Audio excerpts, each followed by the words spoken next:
Quickly analysis देख लेते हैं। चैनल को लाइक एंड सब्सक्राइब करना मत भूलिएगा। तो एज ऑफ बहुत कमेंट आए थे आज, टीटागढ़ में सडन मूव था, तो ज़्यादातर कमेंट मेरे पास थे आज के सर एवरेज किया जाए क्या, या ट्रेंड रिवर्सल आ रहा है। तो यहाँ पे कुछ चीज़ें क्लियर कर देता हूँ, वो समझ लेते हैं। यहाँ पे अगर आप देखें तो स्टॉक ऑलरेडी ये कुछ अपने सपोर्ट बनाते हुए नजर आ रहा है नीचे हर बार स्ट्रेट लाइन पे। स्टॉक में जो रिवर्सल आया वो इसी जोन के आसपास से रहा है। यहाँ पे डेली टीएफ का ये चार्ट है और जो ट्रेंड रिवर्सल रहा हुआ है 100 डे के आसपास के करीब से, ईएम के 100 डे।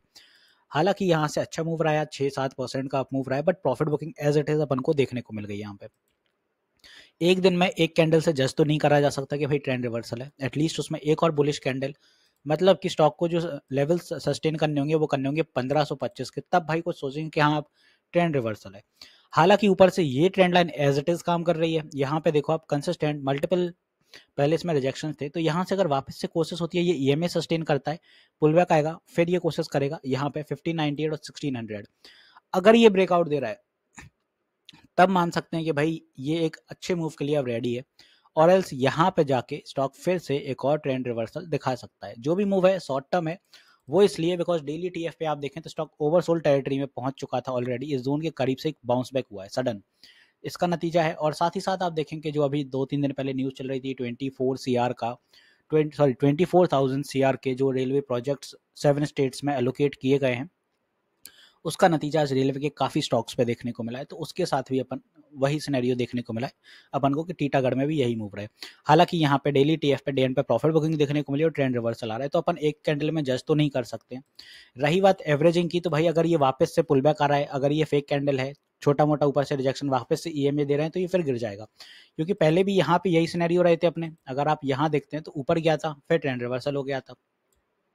तो यहाँ पे भी अगर सेम ऐसी सिनेरियो रहता है, ईएमएस के आसपास से फिर ट्रेंड रिवर्सल होता है, तो ये वापस से नीचे आ जाएगा। तो अभी उतना ज़्यादा कॉन्फिडेंट इस पर फील मत करिएगा कि भाई एक दिन में ट्रेंड रिवर्सल, एक दिन की कैंडल कई बार ये एक अच्छा रिट्रेसमेंट रहता है ऊपर के लिए, और वहाँ पे क्या रहता है, प्रॉफिट बुकिंग शुरू हो जाती है। और ये वजह रहती है कि मल्टीपल टाइम फ्रेम से स्टॉक नीचे चल रहा होता है।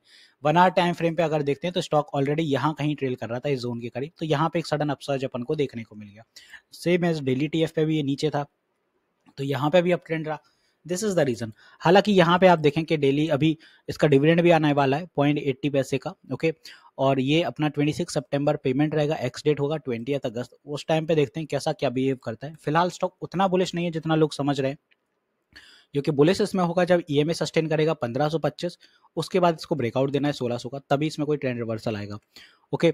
तो एज ऑफ फॉर नाउ रही बात एवरेजिंग की, तो ऑलरेडी अगर आपका इस जोन के आसपास बाएंगे तो एवरेजिंग का कोई मतलब उतना ज़्यादा रहेगा नहीं, ओके। पहले भी मैं बोल चुका हूँ, एवरेजिंग का मतलब है कि भाई स्टॉक में बड़ा फॉल है, तब आपका वो प्राइस एक तरह से एवरेज होके ज़्यादा आपको प्रिसाइज रेटिंग मिल जाती है उस पर। बट छोटे छोटे अगर एवरेजिंग करोगे तो उसमें कोई मोमेंटम आपको मिलता नहीं है, ज़्यादा एवरेजिंग होती भी नहीं है। तो अगर इस जोन के कहीं बाय है आपका भाई 1800 1700, तब तो वो एवरेजिंग के समझ आता है। और एल्स फिलहाल छोटे मोटे अगर ईएमएस के आसपास है तो एवरेजिंग करने का कोई मतलब नहीं है, क्योंकि वहाँ पे अगर स्टॉक जा रहा है तो यहाँ तक की संभावनाएं तो बनती हैं 1600, फिर में भी फॉल करे तो यहाँ कुछ प्रॉफिट बुक कर लेना 1600 के आसपास, निकलता है तो ब्रेकआउट है तो होल्ड करिए, वरना प्रॉफिट बुक करके एग्जिट, क्योंकि फिर ये नीचे आता है तो वापस से मिल जाएगा। बिकॉज अगर आप वीकली टीएफ देखते हैं इसका, शॉर्ट टर्म यहाँ पे ट्रेंड रिवर्सल आया, क्योंकि हमेशा आरएसआई भी एकदम से गिरता तो नहीं है इस तरह से, ये भी अपना अप मूव आएगा फिर डाउन हो जाता है।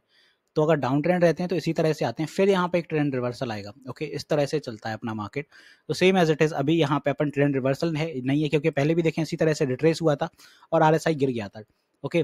तो सेम एज इट इज यहाँ पे भी स्टॉक एक रिटेस्टिंग करेगा तभी ऊपर चल पाएगा। तो अभी कोई रिटेस्टिंग यहाँ हुई नहीं है इस तरह की, ऑलराइट। तो उस अकॉर्डिंग अभी भी स्टॉक उतना बुलिश नहीं है जितना आप समझ रहे हो। ईएमएस के करीब ही चल रहा है यहाँ पे, अगर वीकली टीएफ देखें तो ईएमएस का सपोर्ट ही बन रहा है। बट एज ऑफ अभी भी अगर ये नीचे सपोर्ट बनाता है तो इसमें ये सपोर्ट निकल के आ रहे हैं कुछ 1230 के आसपास। तो अगर फर्दर फॉलिंग है तो ये कुछ अपना स्ट्रॉन्ग सपोर्ट यहीं कहीं होगा। तो आई होप अब मैंने टीटागढ़ अच्छे से क्लियर कर दिया, आरएसआई ईएमएस के अकॉर्डिंग क्या मूव रह सकते हैं, कैसा चल सकता है, कितना बुलिश है।